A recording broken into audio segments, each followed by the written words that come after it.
ध्यानम् अरुणां करुणान्तरङ्गिताक्षीं धृतपाशाङ्कसपुष्पबाणचापाम् अणिमादिभिरावृताम् अयूखैः अहमित्येव विभावये भवानीं ध्यायेत् पद्मासनस्तां विकसितवदनां पद्मपत्रायताक्षीं हेमाभां पीतवस्त्रां करकलितलसद्धेमपद्मां वराङ्गीं सर्वालङ्कारयुक्तां सततमभयदां भक्तनम्रां भवानीं श्रीविद्यां शान्तमूर्तिं सकलसुरनुतां सर्वसम्पत्प्रदात्रीं सकुङ्कुमविलेपनामलिकचुम्बिकस्तूरिकां समन्दहसितेक्षणां ससरचापपाशाङ्कुशाम्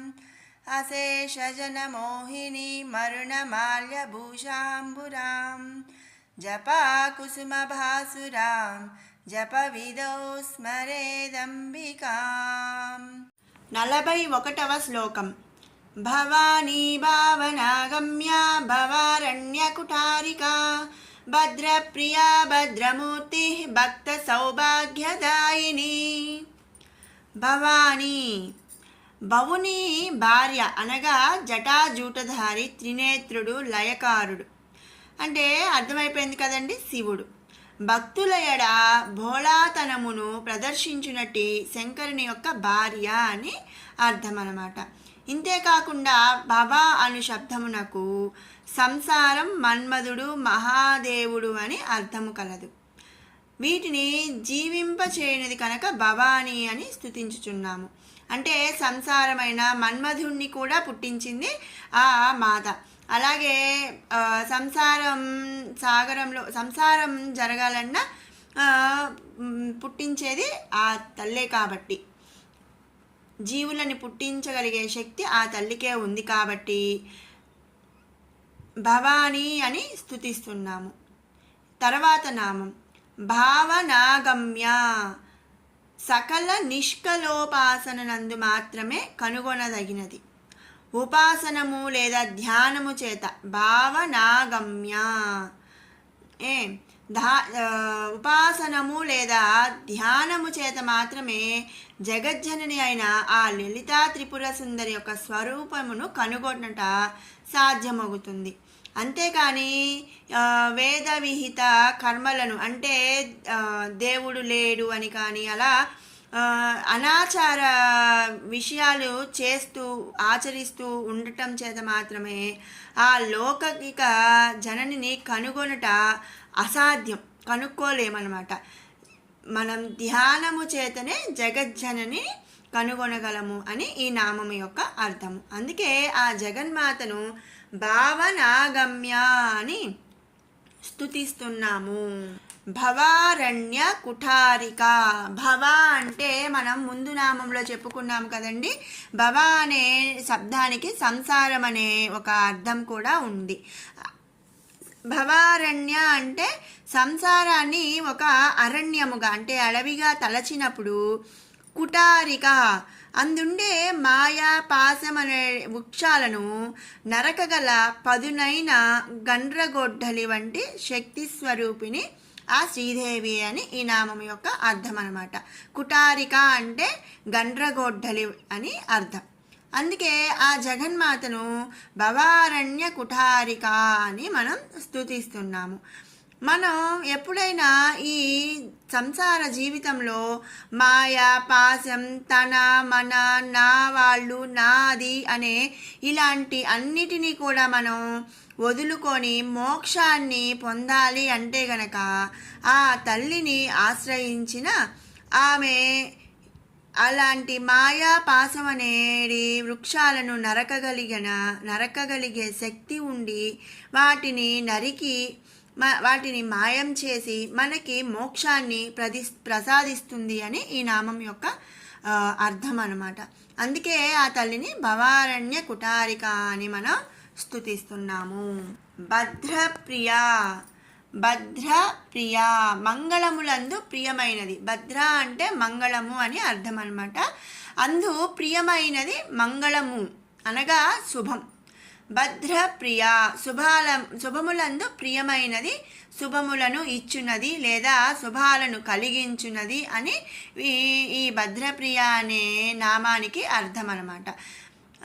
అంటే తనని అంటే ఆ లలితాదేవిని గనక ఆశ్రయించిన వారికి మంగళప్రదమైన కటాక్షములను ఇస్తుంది, అంటే శుభాలను ఇస్తుంది అని ఈ నామం యొక్క అర్థం. అందుకే ఆ జగన్మాతను భద్రప్రియ అని స్తుతిస్తున్నాము.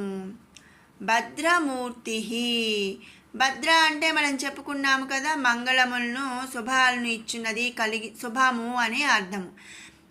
మూర్తి అంటే స్వరూపము, మంగళప్రదమైన స్వరూపము కలిగినది అని ఈ నామం యొక్క అర్థం అన్నమాట. అలాగే మంగళము అనగా బ్రహ్మస్వరూపం అని కూడా మనం చెప్పుకోవచ్చు. ఈ లోకములో ఏంటంటే మనం ఇహమునందు మంగళము అంటే శుభము, పిదప అమంగళము సంప్రాప్తించు అవకాశం కలగదు.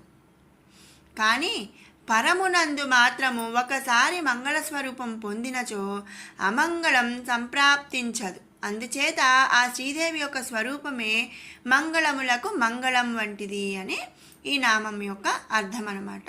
అంటే మన మానవ జీవితంలో శుభము అశుభము ఇలా ఉంటాయి. కానీ ఒకసారి పరలోకములు అంటే పరమునందు మంగళ స్వరూపము పొందినారంటే ఇక అమంగళం అనేది ఎలాంటి పరిస్థితుల్లో ఉండదు. అందుకనే ఇక అంటే అలాంటి అమంగళం లేనప్పుడు ఆ స్వరూపం శ్రీదేవి యొక్క స్వరూపము మంగళమే కదండి, శుభమే కదా. అందుకనే ఆ తల్లిని మంగళములకు మంగళం వంటిది అని, అంటే శుభాలకే శుభము వంటిది అని స్తుతిస్తున్నాము. అందుకే ఆ తల్లిని భద్రమూర్తి అని మనం స్తుతిస్తున్నాము. ఇక తర్వాత నామం భక్త సౌభాగ్యదాయిని. భక్త అంటే భక్తులు, అంటే మనల్ని ఆ తల్లిని కొలుచువారు.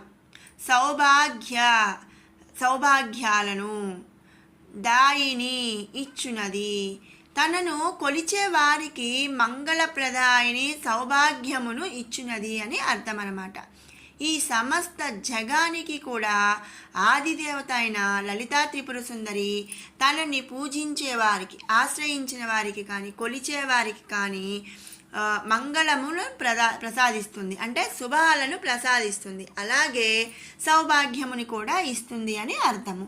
తన భక్తులకు సర్వకాల సర్వావస్థలయందు, అంటే ఏ సమయమందైనా సరే సౌఖ్యములను ఇచ్చినట్టు సుగుణము కలిగినది. ఏ టైంలో అయినా సరే, అంటే వాళ్ళు ఇప్పుడు మనం నార్మల్గా మనం ఏంటంటే వాళ్ళకి డబ్బు ఉందా డబ్బు లేదా, వాళ్ళు కులం ఏంటి, లేకపోతే వాళ్ళు ఎట్లా ఉన్నారు ఏంటి అని ఆలోచిస్తాం. కానీ ఆ జగజ్జనని మాత్రం అలా ఏమీ ఆలోచించకుండా ఎలాంటి పరిస్థితుల్లో అయినా సరే సౌఖ్యములను అంటే సంతోషాలను ఇచ్చే మంచి గుణము కలిగినది అని చెప్తున్నారు. అందుచేత ఆ తల్లిని భక్త సౌభాగ్యదాయిని అనే నామముతో స్తుతిస్తున్నాము. 42వ శ్లోకం. భక్తి ప్రియా భక్తి గమ్య భక్తి వస్యా భయాపహ శాంభవి శారదారాధ్య సర్వాణి సర్మదాయిని. భక్తి ప్రియా, భక్తియే ఇష్టముగా కలిగినది, భక్తిని ఇష్టపడేది అని అర్థం అన్నమాట. మనస వాచ కర్మణ తనను ఆశ్రయించు భక్తులకు కొంగు బంగారమై సౌభాగ్యమును కలిగించు మంగళప్రదాయిని ఆ లలితా త్రిపుర సుందరి. తనను కొలుచే వారికి, తనని ఆశ్రయించిన వారి నుండి కోరు ఫలము నిష్కత్మసమైన భక్తి. అంటే ఆ తల్లిని మనం ఆశ్రయించినప్పుడు కానీ, ఆ తల్లిని కొలిచేటప్పుడు కానీ మనం బంగారం డబ్బు ఇలా ఏమీ ఆ తల్లికి ఇవ్వాల్సిన అవసరం కానీ వాటిని కోరటం కూడా ఏమీ ఉండదంట. ఆ తల్లికి మనం ఇవ్వాల్సింది ఏంటి అంటే నిష్కల్మషమైన భక్తి, ఎలాంటి తప్పిదాలు లేకుండా మంచిగా భక్తి ఆ తల్లికి మనం సమర్పించాము అంటే మన కొంగు బంగారంగా ఆ తల్లి సౌభాగ్యాన్ని ప్రసాదిస్తుంది అని ఈ నామం యొక్క అర్థం అన్నమాట. అంతేకాని డబ్బు ఉన్న వాళ్ళైతే అంతంత అంటే తల్లికి కిరీటాలు మణులు మాణిక్యాలు ఇచ్చారు, మేము ఇవ్వలేకపోతున్నాం కాబట్టి ఆ తల్లి వాళ్ళనే అనుగ్రహిస్తుంది, మనల్ని అనుగ్రహించదు అనే ఎలాంటి ఉద్దేశము ఇక్కడ లేదు. ఆ తల్లికి అందరూ సమానమే. మనం నిష్కల్మషంగా భక్తిగా ఉన్నాము అంటే ఆ భక్తే తనకి మనం సమర్పిస్తున్న మూల్యం అన్నమాట. మనం భక్తిని సమర్పించాము అంటే ఎవరినైనా సరే, ఉన్నవాళ్ళనైనా లేని వాళ్ళనైనా, ఏ కుల మతము తేడా లేకుండా అందరికీ సౌభాగ్యాన్ని ప్రసాదిస్తుంది. కాబట్టి ఆ తల్లిని భక్తి ప్రియ అనే నామముతో మనం స్తుతించుకుంటున్నాము. భక్తి గమ్య, సకల లోకములను ఆదిశక్తి ఆ దేవి యొక్క సాక్షాత్కారం పొందుటకు అత్యుత్తమైన మార్గం భక్తి. ఒక్క భక్తితోనే ఆ దేవిని మనం దర్శించుకోవచ్చు. నిష్కలమైన భక్తితో ఆ దేవిని ఆరాధించిన వారికి మాత్రమే ఆమె మంగళప్రద రూపమును దర్శించుట సాధ్యమవుతుంది. అంతేకాని ఆ దేవికి ఏవో మణులు మాణిక్యాలు ఇచ్చినంత మాత్రాన ఆ దేవి రూపం అనేది దర్శించుట అసాధ్యం. అందుకే ఆ దేవిని భక్తి గమ్య అని స్తుతిస్తున్నాము. తర్వాత నామం భక్తి వస్య. భక్తికి, వస్య అంటే ఆధీనురాలు అని ఈ నామం యొక్క అర్థం అన్నమాట. ఆ దేవి భక్తికి మాత్రమే ఆధీనురాలవుతుంది అని ఇక్కడ తెలుపుతున్నారు. ఆ దేవదేవిని దర్శించుటకు ముఖ్యమైన మార్గం త్రికరణ శుద్ధిగా ఆమెను భక్తితో ఆరాధించటం. అంటే ఇప్పుడు ఇక్కడ నేను చెప్పాను కదా అని భక్తితో ఆరాధించాలి అంటే 2 పూలు పెట్టేసి అమ్మ నిన్ను నేను భక్తిగా ఆరాధిస్తున్నాను అనేది కాదు. చాలామందికి ఈ అనుమానం అనేది వస్తుంది. నేను రోజు పూజ చేస్తానండి, నేను రోజు తల్లికి దేవుడికి దండం పెట్టుకుంటానండి, నాకు ఎలాంటి మంచి జరగలేదు, లేకపోతే నాకు ఎలాంటి శుభ శకునాలు లేవు అని చాలామంది చెప్తుంటారు. కానీ భక్తి అంటే మనం త్రికరణ శుద్ధిగా, అంటే మనస వాచ కర్మణ మనం ఆ తల్లిని ఆరాధించడం అనేది ముఖ్యం. అలా త్రికరణ శుద్ధిగా ఆరాధించుట ఒక్కటే ఆ తల్లిని వశం చేసుకోవడానికి, అంటే ఆ తల్లిని మనల్ని అనుగ్రహించడానికి మార్గం అన్నమాట. తన భక్తుల మనసునందు గల భక్తికి మాత్రమే ఆమె ఆధీనురాలవుతుంది, అలాగే దానికి సంతోషిస్తుంది అని, ఆ భక్తికే ఆమె సంతోషిస్తుంది అని ఈ నామము యొక్క అర్థం. అందుకే ఆ దేవిని భక్తివస్య అని మనం స్తుతిస్తున్నాము. ఇక తర్వాత నామం భయాపహ. భయ అంటే భయములను, పహ పోగొట్టునది అని ఈ నామం యొక్క అర్థం. ఇహమునందు కలుగు సకల భయములను పోగొట్టగలిగిన శక్తి సామర్థ్యాలు ఆ ఒక్క జగన్మాతకు మాత్రమే ఉన్నాయి. అంటే ఇహము అంటే మనం ఇప్పుడున్న ఈ ప్రపంచాన్ని ఇహము అంటాము. ఈ ఇహములో మనకి ఎలాంటి భయము కలిగినా ఆ జగన్మాతను కనుక మనం ఆరాధించాము అంటే ఆ భయాలన్నిటినీ కూడా పోగొట్టి మనకి శుభాన్ని కలిగిస్తుంది. ఆ శక్తి అంటే ఆ భయాలను పోగొట్టే శక్తి ఆ జగన్మాతకు మాత్రమే ఉంది. అందుకనే ఆమెను భయాపహ అని మనం స్తుతిస్తున్నాము. ఆమె నామములు గనక మనం జపించామంటే సకల భయాలు కూడా పటాపంచలైపోతాయి అని ఇక్కడ మనం గ్రహించాలి. ఇక తర్వాత నామం శాంభవి. శాంభవి అంటే శంభుని యొక్క భార్య. శంభుడు అంటే ఎవరో కాదండి, శంకరుడు. ఆ శంకరుని యొక్క భార్య కనుక ఆమెని శాంభవి అనే నామముతో మనం స్తుతిస్తున్నాము. ఇక తర్వాత నామం శారదారాధ్య. శారదాదేవి చేత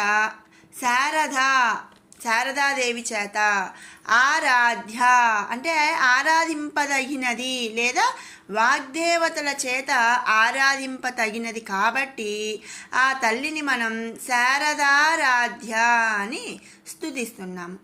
సరస్వతి చేత లేదా వాగ్దేవతల చేత ఆరాధింపతగినది లేదా శరత్ శబ్దమును సంవత్సరమని అర్థం అంటాము.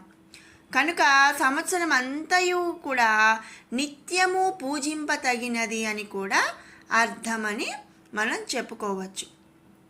ఇక్కడ శారదారాధ్య అంటే ముందు మనం చెప్పినట్టు శారదాదేవి లేదా వాగ్దేవతల చేత ఆరాధింపదగినది కాబట్టి మనం శారదారాధ్య అంటాము. ఇంకొక అర్థం ఏంటంటే శరత్ అంటే సంవత్సరం అని అర్థం. సంవత్సరం అంతా కూడా నిత్యము ప్రతిరోజు 365 రోజులు కూడా ఈ జగన్మాత పూజింపతగినది అని ఈ నామం. మార్కండేయ పురాణమందు దేవిని సంవత్సరమునకు ప్రారంభ కాలమందు అనగా సంవత్సరము ఏ తిథితో ప్రారంభమగునో ఆ కాలమున ఆ తిథి అందు లేదంటే శరత్కాలం అంటే శరదృతువందు పూజింపుట చేత ఆ పూజ మహాపూజాగును అని కలదు. కనుక అట్టి కాలమునందు పూజింపదగినది కాబట్టి ఈ తల్లిని శారదారాధ్య అని మనం స్తుతిస్తున్నాము. తర్వాత నామం శర్వాణి. లయకారుడు సకల జీవకోటికి జీవమునిచ్చువాడైన పరమశివుని అష్టమూర్తులలో ఒక మూర్తి భూస్వరూపుడు. అతని యొక్క భార్య శర్వాణి. అందులకే దేవి యొక్క స్వరూపమైన ఆ నామమును ఇక్కడ స్తుతిస్తున్నాము. నామం శర్మదాయిని. మనం ముందు నామాల్లో చెప్పుకున్నాము కదా, మంగళప్రదాయిని, భక్తిప్రియ, భక్తివశ్య అయినటువంటి భయాపహ శర్వాణి అయిన శ్రీ బాలా త్రిపుర సుందరి తనని కొలిచిన వారికి, తనని ఆశ్రయించిన వారికి సుఖశాంతులను సౌభాగ్యాలను ఇచ్చినట్టిది అని ఈ నామం యొక్క అర్థం అన్నమాట. ఎవరైతే ఆ జగన్మాతను కొలుస్తారో వాళ్ళకి సుఖశాంతులను సౌభాగ్యాలను ప్రసాదిస్తుంది. భక్తితో కొలిచిన వారికి ఇహ పర అంటే ఈ లోకంలో కానీ మరో లోకంలో కానీ ఇహ పర సుఖములను ఇచ్చినది కనుకనే శర్మదాయిని అని ఈ నామందు స్తుతిస్తున్నాము. ఇప్పుడు 39 నుంచి 42 శ్లోకాల వరకు 2 సార్లు పారాయణ చేద్దాము. ఆజ్ఞాచక్రాంతరాళస్థ రుద్రగ్రంథి విభేదిని సహస్రారాంబుజారూఢ సుధా సారాభివర్షిణి తటిల్లతా సమరుచి షట్చక్రోపరి సంస్థిత మహాశక్తి కుండలిని బిసతంతు తనీయసి భవానీ భావనాగమ్య భవారణ్య కుటారికా భద్రప్రియా భద్రమూర్తి భక్త సౌభాగ్యదాయిని భక్తిప్రియా భక్తిగమ్య భక్తివశ్యాభయాపహ శాంభవి శారదారాధ్య సర్వాణి శర్మదాయిని. మరోసారి పారాయణ చేద్దాము. ఆజ్ఞాచక్రాంతరాళస్థ రుద్రగ్రంథి విభేదిని సహస్రారాంబుజారూఢ సుధా సారాభివర్షిణి తటిల్లతా సమరుచి షట్చక్రోపరి సంస్థిత మహాశక్తి కుండలిని విసతంతు తనీయసి భవానీ భావనాగమ్య భవారణ్య కుటారికా భద్రప్రియా భద్రమూర్తి భక్త సౌభాగ్యదాయిని భక్తిప్రియా భక్తిగమ్య భక్తివశ్యాభయాపహ శాంభవి శారదారాధ్య సర్వాణి శర్మదాయిని. ఓం శ్రీమాత్రే నమః.